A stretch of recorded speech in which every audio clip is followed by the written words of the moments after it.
Good morning, Smyrna Wildcats, and welcome to Harry Potter and the Sorcerer's Stone, Chapter 16, Through the Trapdoor. In the years to come, Harry would never quite remember how he managed to get through his exams when he half expected Voldemort to come bursting through the door at any moment. Yet the days crept by, and there could be no doubt that Fluffy was still alive and well behind the locked door. It was sweltering hot, especially in the large classroom where they did their written papers. They had been given special new quills for their exams, which had been bewitched with an anti-cheating spell.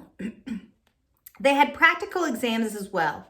Professor Flitwick called them one by one into his class to see if they could make a pineapple tap dance upon a desk.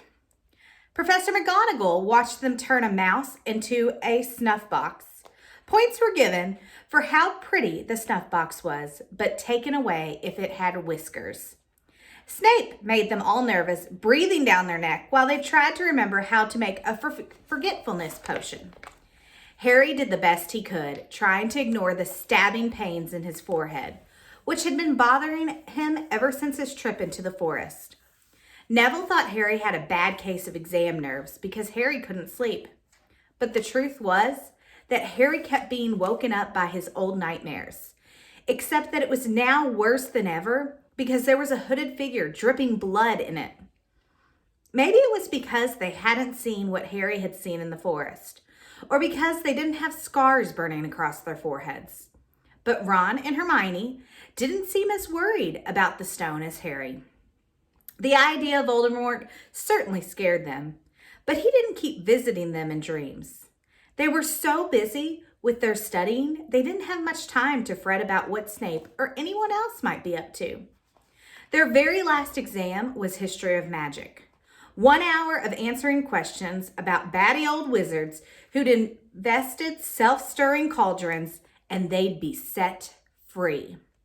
Free for a whole wonderful week until their exam results came out. When the ghost of Professor Binns told them to put their quills down and roll up their parchment, Harry couldn't help cheering with the rest. "That was far easier than I thought it would be," said Hermione, as they joined the crowds flocking out onto the sunny grounds. I needn't have learned about the 1637 Werewolf Code of Conduct or the uprising of Elfric the Eager. Hermione always liked to go through their exam papers afterwards, but Ron said this made him feel ill. So they wandered down to the lake and flopped under a tree. The Weasley twins and Lee Jordan were tickling the tentacles of a giant squid, which was basking in the warm shallows. "No more studying," Ron sighed happily, stretching out on the grass. "You could look more cheerful." "Harry, we've got a week before we find out how badly we've done. There's no need to worry yet." Harry was rubbing his forehead. "I wish I knew what this means," he burst out angrily. "My scar keeps hurting. It's happened before, but never as often as this." "Go to Madame Pomfrey," Hermione suggested. "I'm not ill," said Harry. "I think it's a warning. It means danger's coming." Ron couldn't get worked up. It was too hot. "Harry, relax. Hermione's right. The stone's safe as long as Dumbledore's around. Anyway, we've never had any proof Snape found out how to get past Fluffy. He nearly had his leg ripped off once. He's not going to try it again in a hurry. And Neville will play Quidditch for England before Hagrid lets Dumbledore down." Harry nodded, but he couldn't shake off a lurking feeling that there was something he'd forgotten to do. Something important. When he tried to explain this, Hermione said, "That's just exams. I woke up last night and was halfway through my Transfiguration notes before I remembered we'd done that one." Harry was quite sure the unsettling feeling didn't have anything to do with work. He watched an owl flutter towards the school across the bright sky, a note clamped in its mouth. Hagrid was the only one who ever sent him letters. Hagrid would never betray Dumbledore. Hagrid would never tell anyone how to get past Fluffy. Never. But Harry suddenly jumped to his feet. "Where are you going?" said Ron sleepily. "I've thought of something," said Harry. He turned white. "We've got to go and see Hagrid now." "Why?" panted Hermione, hurrying to keep up. "Don't you think it's a bit odd," said Harry, scrambling up the grassy slope, "that what Hagrid wants more than anything else in the world is a dragon? And a stranger turns up who just happens to have an egg in his pocket? How many people wander around with dragon eggs? It's against the wizard law. Luckily they found Hagrid, don't you think? Why didn't I see it before?" "What are you talking about?" said Ron. But Harry, sprinting across the grounds towards the forest, didn't answer. Hagrid was sitting in an armchair outside his house. His trousers and sleeves were rolled up. He was shelling peas in a large bowl. "Hello," he said, smiling. "Finished your exams? Got time for a drink?" "Yes, please," said Ron, but Harry cut him off. "No, we're in a hurry, Hagrid. I've got something to ask you. You know that night you won Norbert? What did the stranger you were playing cards with look like?" "Dunno," said Hagrid casually. He wouldn't take off his cloak.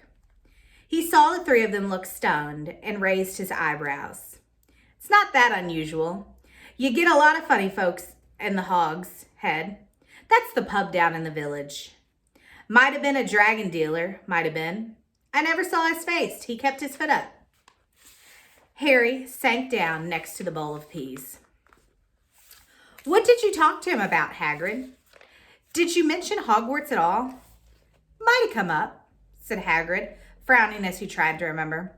"Yeah, he asked what I did, and I told him I was the gameskeeper here.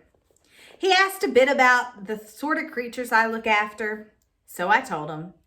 And I said what I'd always really wanted was a dragon. And then, I can't remember too well because he keep buying me drinks. Let's see.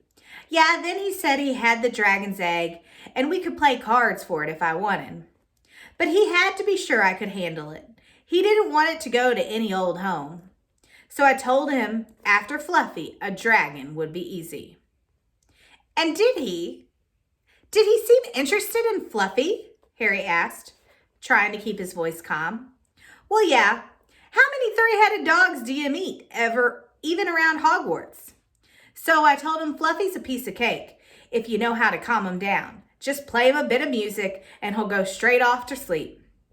Hagrid suddenly looked horrified. "I shouldn't have told you that," he blurted out. "Forget I said it. Hey, where are you going?" Harry, Ron, and Hermione didn't speak to each other at all until they came to a halt in the entrance hall, which seemed very cold and gloomy after the grounds. "We've got to go to Dumbledore," said Harry. "Hagrid told that stranger how to get past Fluffy, and it was either Snape or Voldemort under that cloak. It must have been easy once he got Hagrid drunk. I just hope Dumbledore believes us. Firenze might back us up if Bane doesn't stop him. Where's Dumbledore's office?" They looked around as if hoping to see a sign pointing in the right direction. They had never been told where Dumbledore lived, nor did they know anyone who had been sent to see him. "We'll just have to," Harry began, but a voice suddenly rang across the hall. "What are you three doing inside?" It was Professor McGonagall carrying a large pile of books. "We want to see Professor Dumbledore," said Hermione, rather bravely, Ron and Harry thought. "See Professor Dumbledore?" Professor McGonagall repeated, as though this was a very fishy thing to want to do. "Why?" Harry swallowed. Now what? "It's sort of a secret," he said. But he wished at once he hadn't, because Professor McGonagall's nostrils flared. "Professor Dumbledore left 10 minutes ago," she said coldly. "He received an urgent owl from the Ministry of Magic and flew off to London at once." "He's gone?" said Harry frantically. "Now?" Professor Dumbledore is a very great wizard, Potter. He has many demands of his time. But this is important. Something you have to say is very important, more than the Minister of Magic, Potter. Look, said Harry, throwing caution to the wind. Professor, it's about the Sorcerer's Stone. Whatever Professor McGonagall had expected, it wasn't that. The books she was carrying tumbled out of her arms. She didn't pick them up.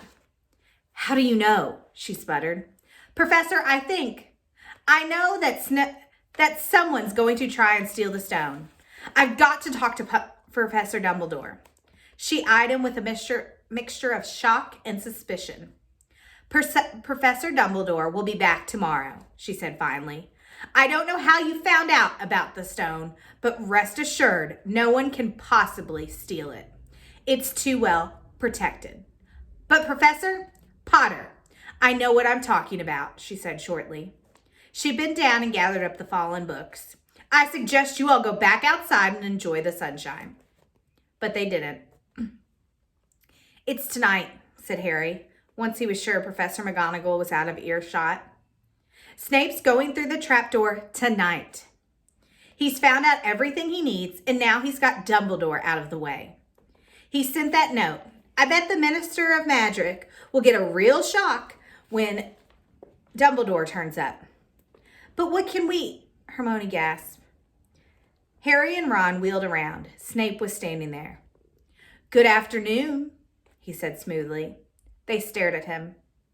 You shouldn't be inside on a day like this, he said with an odd, twisted smile. We were, Harry began without any idea what he was going to say. You want to be more careful, said Snape. Hanging around like this, people will think you're up to something.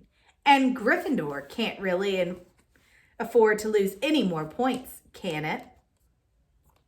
Harry flushed. They turned to go outside, but Snape called them back. Be warned, Potter. Any more nighttime wanderings, and I will personally make sure you are expelled. Good day to you. He strode off in the direction of the staff room.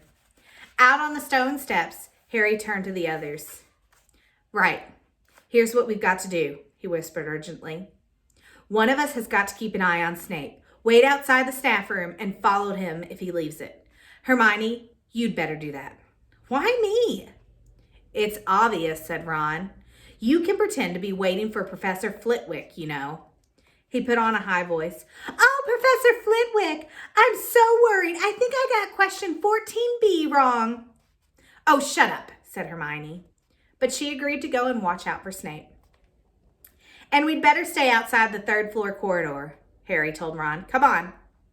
But that part of the plan didn't work. No sooner had they reached the door separating Fluffy from the rest of the school than Professor McGonagall turned up again. And this time, she lost her temper. I suppose you think you're harder to get past than a pack of enchantments, she stormed. Enough of this nonsense. If I hear you've come anywhere near here again, I'll take 50 points from Gryffindor. Yes, Weasley, from my own house. Harry and Ron went back to the common room. Harry had just said, at least Hermione's on Snape's tail, when the portrait of the fat lady swung open and Hermione came in. I'm sorry, Harry, she wailed. Snape came out and asked me what I was doing. So I said I was waiting for Flitwick and Snape went to get him. And I only just got away. I don't know where Snape went. Well, that's it then, isn't it? Said Harry. The other two stared at him. He was pale and his eyes were glittering. I'm going out of here tonight, and I'm going to try and get to the stone first. You're mad, said Ron. You can't, said Hermione. After what McGonagall and Snape said, you'll be expelled. So what, said Harry. Don't you understand? If Snape gets a hold of the stone, Voldemort's coming back. Haven't you heard what it's like when he's trying to take over? There won't be any Hogwarts to get expelled from. He'll flatten it or turn it into a school for dark arts. Losing points doesn't matter anymore. Can't you see? Do you think he'll leave you and your family alone if Gryffindor wins the House Cup? If I get caught before I can get to the stone, We'll all have to go back to the Dursleys and wait for Voldemort to find me there. It's only dying a little bit later than I would have. Because I'm never going over to the dark side. I'm going through the trapdoor tonight, and nothing you two say is going to stop me. Voldemort killed my parents, remember? He glared at them. You're right, Harry, said Hermione in a small voice. I'll use the invisibility cloak, said Harry. It's just lucky I got it back. But will it cover all three of us, said Ron. All three of us? Oh, come off of it. You don't think we'd let you go alone. Of course not, said Hermione briskly. How do you think you'll get to the stone without us? I'd better go and look through my books. There might be something useful. But if we get caught, you two will be expelled too. Not if I can help it, said Hermione grimly. Flitwick told me in secret that I got 112 points on an exam. They're not throwing me out after that. After dinner, the three of them sat nervously apart in the common room. Nobody bothered them. None of the Gryffindors had anything to say to Harry anymore after all. This was the first night he hadn't been upset by it. Hermione was skimming through all of her notes, hoping to come across one of the enchantments they were about to break. Harry and Ron didn't talk much. Both of them were thinking about what they were about to do. Slowly, the room emptied as people drifted off to bed. Better get a cloak, Ron muttered, as Lee Jordan finally turned, stretching and yawning. Harry ran upstairs to their dark dormitory. He pulled out the cloak, then his eyes fell on the flute Hagrid had given him for Christmas. He pocketed it to use on Fluffy. He didn't feel much like singing. He ran back down to the common room. We'd better put the cloak on here and make sure it covers all three of us. If Filch spots one of our feet wandering along on its own. What are you doing? Said a voice from the corner of the room. Neville appeared from behind an armchair, clutching Trevor the Toad, who looked as though he'd been making another bid for freedom. Nothing, Neville, nothing, said Harry, hurriedly putting the cloak on behind his back. Neville stared at their guilty faces. You're going out again, he said. No, Hermione said. We are not. Why don't you go to bed, Neville? Harry looked at the grandfather clock by the door. They couldn't afford to waste any more time. Snape might even be playing Fluffy to sleep. You can't go out, said Neville. You'll be caught again. Gryffindor will get into even more trouble. You don't understand, said Harry. This is important. But Neville was clearly steeling himself to do something desperate. I won't let you do it, he said, hurrying to stand in front of the portrait hole. I'll fight you. Neville, Ron exploded. Get away from the hole and don't be an idiot. Don't call me an idiot, said Neville. I don't think you should be breaking any more rules. And you were the ones who told me to stand up to people. Yes, but not to us, said Ron in exasperation. Neville, you don't know what you're doing. He took a step forward and Neville dropped Trevor the Toad, who leapt out of sight. Go on then, try and hit me, said Neville, raising his fist. I'm ready. Harry turned to Hermione. Do something, he said desperately. Hermione stepped forward. Neville, she said, I'm really sorry about this. She raised her wand. Petrificus totalis, she cried, pointing it at Neville. Neville's arms snapped to his sides. His legs sprang together. His whole body rigid, he swayed where he stood and then fell flat on his face, stiff as a board. Hermione ran to turn him over. Neville's jaws were jammed together so he couldn't speak. But his eyes were moving, looking at them in horror. What have you done to him? Harry whispered. It's a full body bind, said Hermione miserably. Oh, Neville, I'm so sorry. We had to, Neville. No time to explain, said Harry. You'll understand later, Neville, said Ron as they stepped over him and pulled on the invisibility cloak. But leaving Neville lying motionless on the floor didn't feel like a very good omen. In this rare state, every statue's eyes looked like Filch. Every distant breath of wind sounded like Peeves swooping down on them. At the foot of the first set of stairs, they spotted Mrs. Norris sulking near the top. Oh, let's just kick her. Just this once, Ron whispered in Harry's ears. but Harry shook his head. As they climbed carefully around her, Miss Norris turned her lamp-like eyes on them, but didn't do anything. They didn't meet anyone else until they reached the staircase up to the 3rd floor. Peeves was bobbing halfway up, loosening the carpet so that people would trip. "Who's there?" he said suddenly as they climbed towards him. He narrowed his wicked black eyes. "Know you're there even if I can't see you. Are you a ghoulie or a ghostly or a wee student beastie?"